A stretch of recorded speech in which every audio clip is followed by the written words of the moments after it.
los videos a internet para todos aquellos que precisamente no pueden juntarse a las reuniones virtuales. Entonces, Profe, sí, profe, una consulta eso de las faltas. Yo a veces no puedo conectarme y van a ser sumativas o solo es para constar que están asistiendo a clases nada más, o si va a pasar las faltas. a ver, verá, Luchito, gracias por su Sí, pregunta. sí, es mi inconveniente. Eso mismo, pero o sea, lo que pasa es que el, si es que, si es que algún estudiante no asiste a las clases virtuales, yo presumo que es por alguna falla de conectividad. No tienen internet estable o en algún caso raro simplemente no tienen internet o en casos raros, pero esto no hemos conversado nunca, tal vez nadie dispone de una computadora, bueno, aunque también por teléfono se puede tener este programa del Zoom. Entonces, estamos en una situación diferente, es extraordinaria, entonces, no, de mi parte no voy a pasar el reporte de faltas, es simplemente, yo eso les dije desde el mes pasado cuando empecé a correr, era simplemente para tener un registro a efectos de reportar a las autoridades, nada más, pero no es con la intención de ver quién se pasa del límite y que pierda por faltas. No, de mi parte yo no voy a hacer eso. Entonces, pero en cambio, el, el- tengo la impresión de que estamos de este rato en modalidad virtual. Lo de presencial ya quedó atrás y creo que no vamos a volver al aula. Entonces, eso significa que tenemos que pensar seriamente en cómo vamos a continuar. No me preocupa tanto quienes tienen una asistencia regular, sino más bien quienes no asisten o asisten rarísima vez. Entonces, porque el curso va a continuar así. Y si es que van a tener permanentemente esos problemas, más vale resolver qué vamos a hacer con... Yo, en parte, soluciono subiendo los videos a internet. ¿Sí? Les pido, por favor, que me hagan acuerdo al inicio, aplastar este botoncito para grabar y luego yo me encargo de subir al internet. Cada Gracias, día. gracias, profe. ¿Sí, Gracias, Luis? profe. Ese era mi inconveniente. Muchas gracias, profe. Ya, ya, perfecto. Gracias a usted por su inquietud. Bueno, verán, entonces, por favor, ¿les parece si dejamos la conversación sobre una revisión, una evaluación del proceso? Y, o sea, tenemos que ver lados positivos, negativos y, mirar a futuro, ¿sí? O sea, tenemos que elaborar un plan de contingencia. En el calendario académico había supuestamente la primera semana, cuando hubiéramos regresado al aula, teníamos que hacer recuperación, especialmente para los estudiantes que no lograron conectarse, para de alguna manera igualarles, para que se pongan al nivel de sus compañeros que tuvieron la oportunidad de seguir las clases virtuales. Bien, entonces, posterguemos esa conversación yo les convoco entonces para el próximo miércoles, ¿sí? Y ustedes saben, el día viernes de hoy en 8 es 1 de mayo, no hay trabajo, trabajo virtual obviamente, y entonces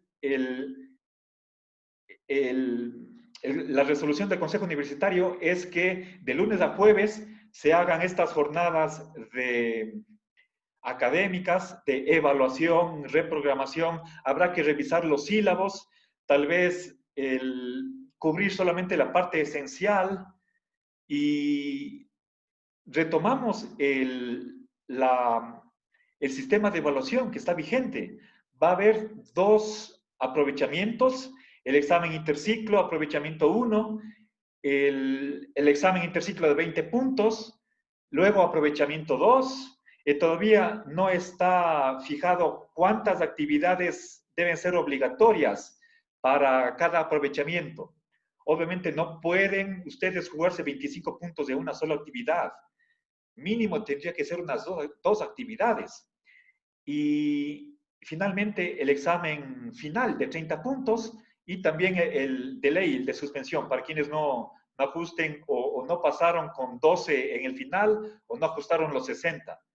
Pero eso es cuantitativo. Es decir, nosotros tenemos que ponerles una nota sobre 100. No es algo cualitativo, simplemente como aprueba, no aprueba, satisfactorio, no satisfactorio, eso no. Es cuantitativo. Entonces, está vigente el sistema de evaluación, eso no se ha cambiado y continuamos de esta manera. Entonces, yo les pido que tal vez ustedes pueden conversar entre ustedes para que me ayuden con sugerencias de cómo se puede mejorar esto de mis clases. Yo tengo mi propia opinión, les avisaré la próxima semana y nada, pues tenemos que seguir adelante. ¿Sí? Bueno, verán, intentamos con Webex. Para mí es un problema cortar a los 40 minutos. Posiblemente hay la posibilidad de que compre la licencia para tener tiempo ilimitado, pero sí quisiera hacer un último intento con Webex, que es de Google y es gratuito. No sé si hay la posibilidad de grabar. Bueno, entonces voy a quedarme aquí con estas ideas generales y voy a avanzar con la materia. ¿Sí? A menos que haya alguna pregunta, alguna inquietud, algún comentario que deseen hacer ustedes.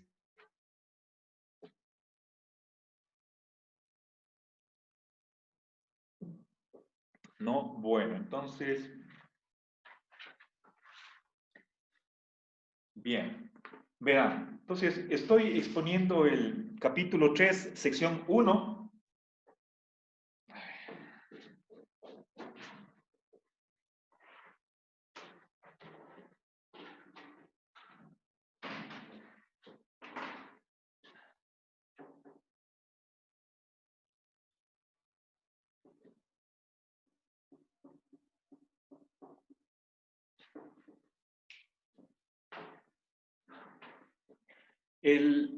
Estamos viendo objeciones al principio del bien común.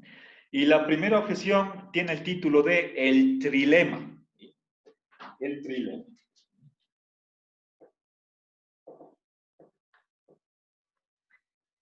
Bien, si es que es trilema, eso significa que tiene 3 brazos.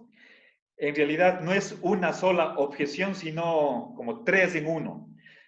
O el principio del bien común es o falso, o es trivial, o es legitimador del orden establecido.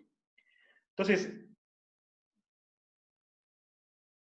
a ver, vi las 2 primeras objeciones, que es falso, que es trivial, y me falta completar la cuestión de la tercera vertiente, de que el principio del bien común legitima el orden establecido, el statu quo.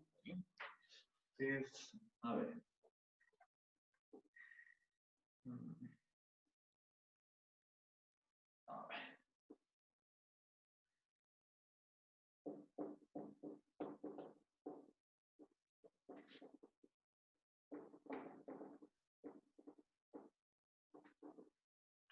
Verán, al respecto, les mencioné a Kelsen, no voy a repetir, sino solamente hacer un brevísimo recordatorio para poder avanzar. ¿Sí? Uno de los positivistas más famosos de nuestros tiempos, bueno, básicamente es del siglo XX, es Hans Kelsen.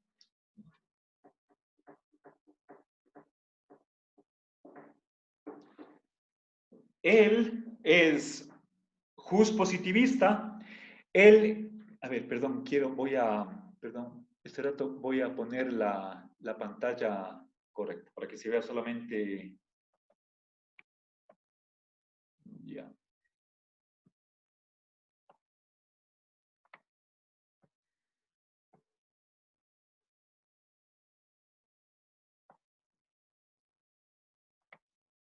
Bien.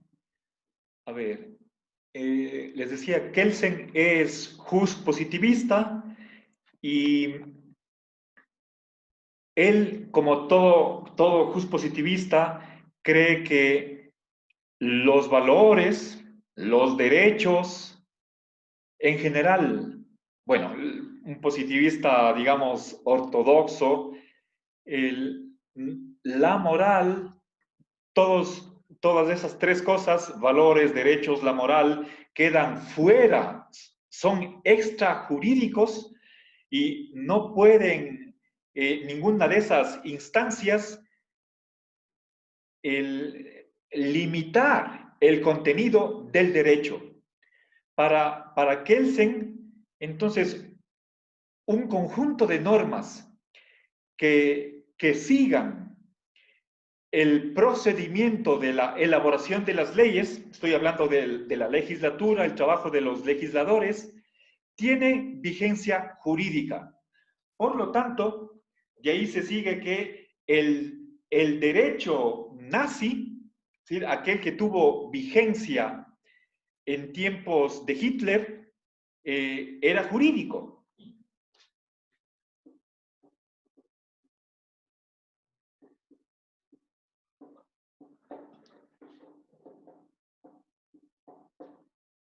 Bien. Entonces, esta es la respuesta que da Lorenzo Peña. Voy a aclarar eso, ¿sí? Aquí voy a poner, discúlpeme, al comienzo pongo las iniciales de Lorenzo Peña. Puse con verde la objeción del trilema. Obviamente aquí no estoy hablando de los primeros dos brazos, la falsedad y la trivialidad, solo me estoy concentrando en la tercera parte de la objeción del trilema, ¿sí?, que es el principio del bien común. Recuerden, el principio del bien común, simplemente en su formulación más sencilla, lo que dice es que el bien común es obligatorio. Y eso le simbolizamos con la O y la alfa. Recuerden, la O es un operador de la lógica deóntica, lógica nomológica, lógica jurídica, y la O abrevia obligatorio y la alfa simboliza el bien común o la existencia, la realización del bien común.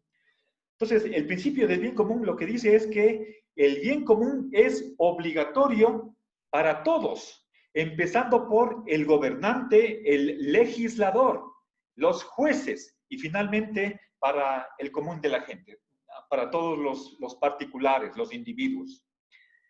Entonces, ese principio que para Lorenzo Peña es un axioma de la lógica nomológica, es el fundamento del derecho natural, ¿sí?, para quienes no aceptan el justnaturalismo en ninguna versión, creen que lo que hace es legitimar el orden establecido, ¿sí? Decir que el derecho tiene como misión, como única función, el bien común, sería legitimar las leyes. Por lo tanto, la obediencia a las leyes, a cualquier autoridad.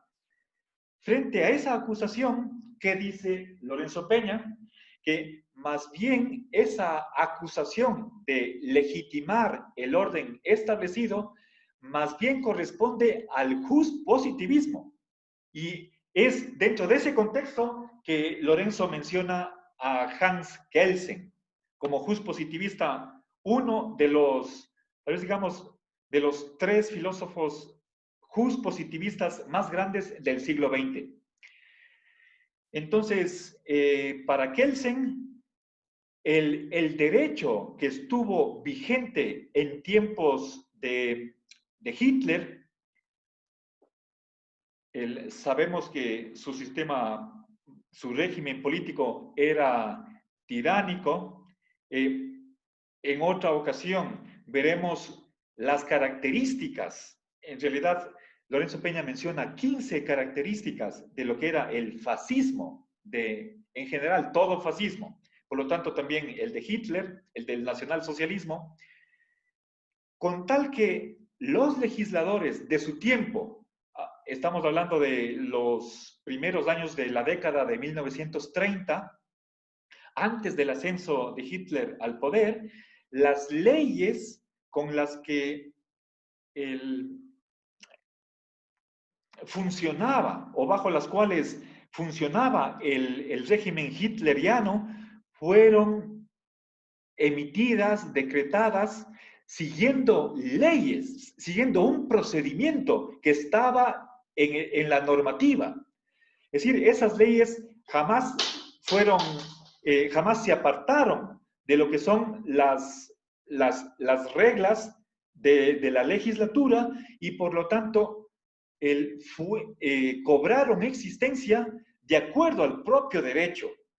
Entonces, puesto que esas leyes del nacionalsocialismo respetaban el derecho, es simplemente una continuación del derecho, tenían vigencia jurídica.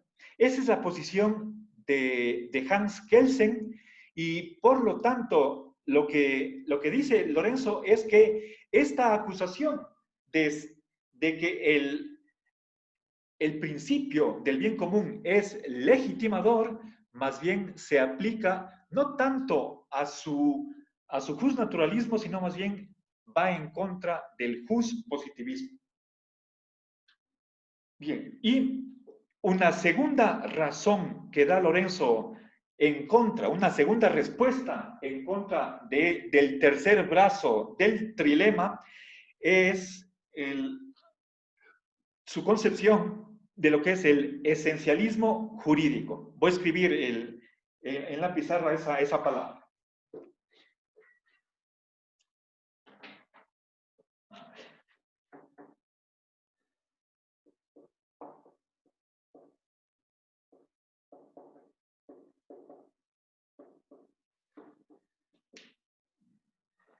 Verán, esto es importante. Esencia y naturaleza son sinónimas. Esas dos palabras significan lo mismo, o para expresarme de modo ontológico, realista, la esencia del derecho, su naturaleza,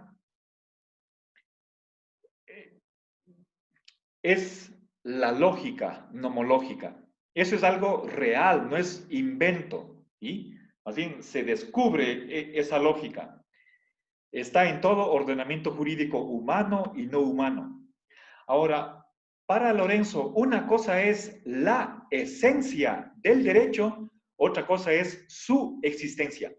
Esta es una tesis que podemos ubicarla dentro de la ontología del derecho. Entonces, tomen nota de esta distinción que es importantísima entre la esencia y la existencia.